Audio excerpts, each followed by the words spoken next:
तो चलिए आइए, हमने यहाँ तक कर दिया था। अब देखो जरा सा, तो यहाँ से P बराबर हो जाएगा आपका 1/2। अब संगत एलिमेंट को संगत से क्या करेंगे हम लोग, ऐड करने का प्रयास करेंगे। जरा सा देखो, 6 6 12, इसके बाद ये जुटेगा तो क्या हो जाएगा -4, ये जुटेगा तो क्या हो जाएगा 4। अब ये दोनों को जोड़ेंगे तो क्या हो जाएगा -4, ये दोनों को जोड़ेंगे तो 6 हो जाएगा, ये दोनों को जोड़ेंगे -2 हो जाएगा, ये दोनों को जोड़ेंगे 4 होगा, ये दोनों को जोड़ेंगे -2, ये दोनों को जोड़ेंगे तो 6 हो जाएगा। प्यारे बच्चे यहाँ समझने का प्रयास करें, 1/2 और यहाँ से 2 कॉमन ले लो तो यहाँ हो जाएगा 6, यहाँ हो जाएगा -2, यहाँ हो जाएगा -2, है ना। अब इसके बाद क्या हो जाएगा, यहाँ आपका -2, यहाँ 3 हो जाएगा, यहाँ 1 हो जाएगा, इसके बाद यहाँ आपका 2 हो जाएगा, यहाँ -1 होगा, यहाँ आपका 3 हो जाएगा, इससे ये कट जाएगा। कहाँ ये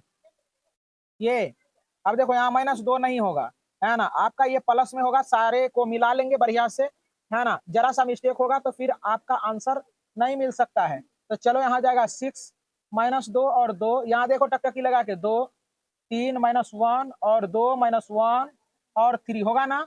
अब यहाँ से हम लोग क्या करेंगे, यहाँ से हम SQ सिमेट्रिक के लिए Q का मान निकालेंगे। तो Q बराबर 1/2 हो जाएगा। और यहाँ देखने का प्रयास करें, A माइनस A ट्रांसपोज निकालेंगे ना। तो Q बराबर 1/2 और यहाँ देखो बच्चे, है ना, यहाँ देखो A का वैल्यू लिखा दो, 6 -2 और 2 -2 3 -1 2 -1 और 3 होगा ना। अब माइनस देंगे, है ना, यहाँ ट्रांसपोज का वैल्यू क्या है 6 -2 और 2, इसके बाद -2 3 -1 और 2 -1 और 3, टकटकी लगा के देखने का प्रयास करेंगे, क्योंकि जरा सा मिस्टेक होने के बाद इसका आंसर नहीं मिल पाता है। इसलिए आप नजर बनाए रखेंगे, है ना, जोड़ घटाव में गलती होने की संभावना बनी रहती है। चलो देखो, ये दोनों को जोड़ेंगे 12 होगा, ये दोनों को जोड़ेंगे क्या हो जाएगा, सॉरी घटाना है तो 0 हो जाएगा ना। अब ई में से ई घटेगा तो ये तो 0 हो जाएगा, ई में से ई घटेगा तो 0 हो जाएगा, ई में से ये घटेगा 0 हो जाएगा, इसमें से घटेगा 0 हो जाएगा, इसमें से ये घटेगा 0 होगा, इसमें से घटेगा 0 0 0, शायद सब 0 हो जाएगा ना, है ना। तो आपका क्या हो जाएगा, क्यू का मान आपका 0 हो गया। या आप ऐसे भी लिख सकते हैं 0 0 0 0 0 0 0 0 0 हो जाएगा ना। हाँ, आप देखो जरा सा, दोनों का हम लोग एडिशन करते हैं, है ना। तो देखो P प्लस Q बराबर A आना चाहिए, क्या आना चाहिए बबुआ, A। तब P का वैल्यू क्या है, चलो देखो P का वैल्यू लिखाने का प्रयास करेंगे। वहां देखो 6 -2 और इसके बाद 2 -2 है, -2 और 3 -1 2 -1 और 3, और Q देखो क्या है 0 0 0 0 0 0 0 0 0, ये है ना। अब देखो जरा सही, दोनों को जोड़ेंगे तो आपका यही रह जाएगा 6 -2 और 2 -2 3 -1 और 2 -1 और 3। तो इसको हम ए कहते हैं। देखो जरा सा, जैसा ये है वैसा ही ये है ना, तो आपका ए हो जाएगा। तो इसीलिए आप कह सकते हैं P प्लस Q बराबर ए, आपका ये प्रूफ हो गया। तो चलिए आइए, हमने 2 पार्ट को कर रखा है आपका। देखो जरा सा, यदि आप समझ गए हैं इस सवाल को, है ना, अगर समझ गए, एक नंबर 2/2 हमने कर दिया है और 3/3 को हमने कर दिया है, तो आपका जो सवाल है शायद 3 नंबर में जो है ना 2/2 है क्या, 3/3 है, और 4 नंबर में क्या है 2/2 है। तो उम्मीद करते हैं कि दोनों सवाल आपके लिए मैं होमवर्क के साथ पर छोड़ देते हैं, और होमवर्क आप कर लेंगे इसको, है ना। यदि नहीं बनेगा तो आप हमारे कमेंट बॉक्स में कमेंट करेंगे, हमारे ख्याल से बन जाना चाहिए। और आगे बढ़ते हैं, बेफालतू का समय बर्बाद करना होगा, और तमाम बच्चे यहाँ बैठे जितने भी हैं सारे बच्चे बना लिए हैं, तो आपसे भी बन जाएगा, है ना।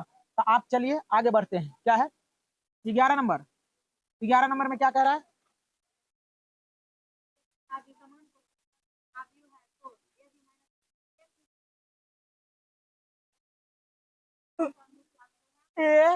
ए बी माइनस बी ए दिया है, बी ए दिया है, तो कह रहा है कि ऑप्शन में दिया है ए नंबर में क्या कहा है, विषम सममित आव्यूह है। सी नंबर में, बी नंबर में क्या कहा है, सममित आव्यूह है। सी नंबर में क्या कहा, शून्य आव्यूह है। डी नंबर में क्या कहा है, तत्समक आव्यूह है। तो चलो देखो, सममित है ना, विषम सममित निकालने के लिए हम लोग इसका डेस निकालते हैं। जरा सा देखने का प्रयास करें, ए बी बी ए, तो इसका ट्रांसपोज करेंगे, है ना। तो हम लोग ये पढ़ते आए हैं अभी, है ना। तो ये क्या हॉल ट्रांसपोज है, तो ए बी का अलग अलग ट्रांसपोज निकलेगा, बी ए का अलग अलग ट्रांसपोज हो जाएगा ना। अब हम लोग ये भी पढ़े हैं कि, जरा सा समझो, हम लोग ये पढ़ते आ रहे हैं, है ना, कि यदि ए बी पर ट्रांसपोज होता था तो इसका जब तोड़ते थे तो बी ए हो जाता था, समझो ना ना। किए हैं इससे पहले, किए हैं कि नहीं किए हैं? क्या क्या होता था बताओ? अलग अलग, तो ये इस पर ट्रांसपोज है तो बी ए हो जाएगा, है ना। और यहाँ क्या हो जाएगा, ए बी होगा कि नहीं होगा? समझ में आया कि नहीं आया, है ना। ऐसा थ्योरी में बताए थे कि नहीं बताए थे? बता दिए हैं, है ना। देखो थ्योरी उलट के देखेगा, अपने समझ में आ जाएगा तुम लोगों को, है ना।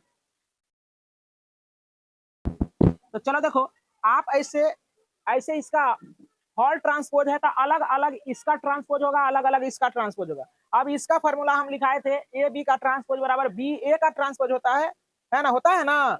लेकिन ट्रांसपोज हटल होगा, क्या दिए लिखल है, हटल है ना, ना हटा हुआ होगा। चलो देखो, यहाँ क्या हो जाएगा, उलट जाएगा, तो ए बी का ट्रांसपोज हो जाएगा। अब देखो सवाल में क्या कह रहा है, सवाल कहाँ रखा, सवाल दो तेज गति में।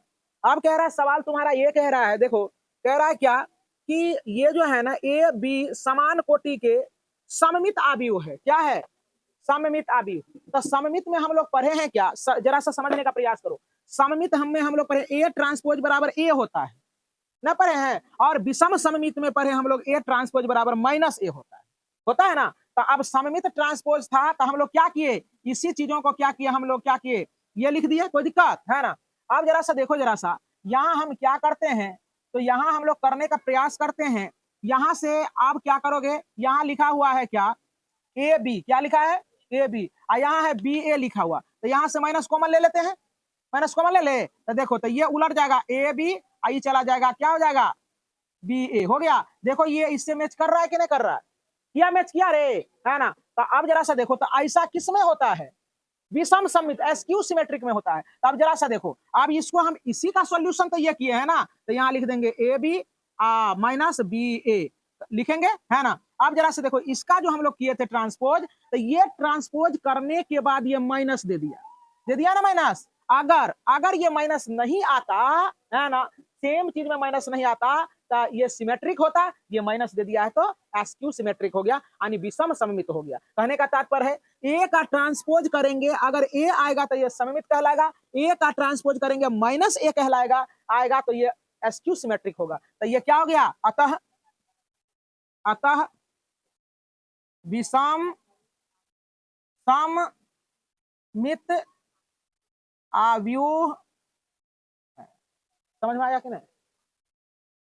तो चलिए देखने का प्रयास करें। आपको दिया है ए का एलिमेंट्स दे दिया गया है मैट्रिक्स में, साइन अल्फा कॉस अल्फा के रूप में दिया गया है, और कह रहा है क्या कि ए प्लस ए ट्रांसपोज बराबर तत्समक आव्यूह है ना। और इसके माध्यम से आपको अल्फा का मान निकालना है। तो आप कैसे निकालोगे, तो यहाँ ए ट्रांसपोज निकाल लोगे, है ना, एलिमेंट्स, तो क्या हो जाएगा, cos alpha minus sine alpha, इसके बाद साइन अल्फा और कॉस अल्फा, यही ना। आप देखने का प्रयास करो सारे बच्चे, बहुत आसान सा सवाल है ये। तो चलो देखो, ए का वैल्यू क्या हो जाएगा, cos alpha minus sine alpha, इसके बाद क्या हो जाएगा, साइन अल्फा कॉस अल्फा होगा ना। आप प्लस ट्रांसपोज का मान लिखो, cos alpha sine alpha cos alpha, है ना। आइडेंटिटी का मान 2/2 लिखने के लिए आता है तुम लोगों को, कैसे लिखा जाएगा, 1001 होगा ना। अब देखो इसको इसको जोड़ेगा तो क्या हो जाएगा, 2 कॉस अल्फा, इसको जोड़ेंगे तो 0 हो जाएगा ना, हो जाएगा, इसको जोड़ेंगे तो 0 हो जाएगा, इसको जोड़ेंगे तो 2 कॉस अल्फा होगा बराबर 1001 होगा ना। अब देखने का प्रयास करेंगे सारे बच्चे ध्यान से, है ना, देख रहे हो क्या, है ना। अब तुलना कर देते हैं, इससे इसको तुलना कर दें तो यहाँ हो जाएगा 2 कॉस अल्फा बराबर 0 हो जाएगा, सॉरी यार 1 होगा। तो यहाँ कॉस अल्फा बराबर 1/2 हो जाएगा ना, होगा रे बच्चा। अब देखो कॉस अल्फा बराबर कॉस कितने डिग्री का मान 1/2 होता है, यहाँ कॉस 60 डिग्री का 7 है, कॉस 60 डिग्री का मान 1/2 होता है ना। तो यहाँ हो जाएगा अब कॉस अल्फा बराबर, यहाँ देखो ये कॉस से कॉस गायब हो जाएगा, सॉरी कॉस से कॉस गायब हो जाएगा, तो अल्फा बराबर क्या हो जाएगा, 60 डिग्री, क्या हो जाएगा 60 डिग्री। तो 60 डिग्री को ना कहते हैं, क्या कहते हैं, 60 डिग्री को क्या कहेंगे, 180 पाई होता है, 180 पाई में आंसर दिया है क्या, तो 180 को क्या कहेंगे, 3 पाई, क्या कहेंगे, 3 पाई। अब देखो जरा सा, तो देखो तो आंसर क्या दिया है,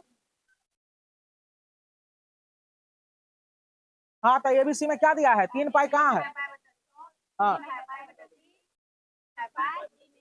3 पाई/2 है,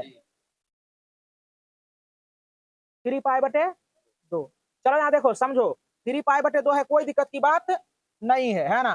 तो अब देखो जरा सा, तो 3 पाई/2, तो यहाँ से ये चला गया, तो यहाँ हो गया आपका 2, है ना, 1/2, तो cos 3 पाई/2 है। चलो यहाँ देखो, देखने का प्रयास करें, यहाँ सब बच्चे सब जो है ना 3 पाई/2 कह रहा है। अब देखो जरा सा, यहाँ 60 है, तो ये तो आंसर मिला हुआ है, पाई/3 कर देंगे तो 60 डिग्री हो जाएगा। तब आपका आंसर होगा पाई/3, ना कि 3 पाई/3। हमको ऐसा लगा सुनने में कि तू लोग बोल रहा है कि 3 पाई/2, है ना। यहाँ देखो, वैसे भी लोग दिमाग लगा लेते हैं कि हम 180, पाई का मान 180, 180 में 3 से भागा देंगे तो 60 डिग्री ना पुर जाएगा। तो आपका उत्तर जो भी ऑप्शन में होगा पाई/3, वही उत्तर होगा। क्या है? कितना? बी ऑप्शन आपका करेक्ट होगा। इसी के साथ आपका ये एक्सरसाइज हुआ फिनिश। अब हम लोग मिलते हैं कल अगले एक्सरसाइज में।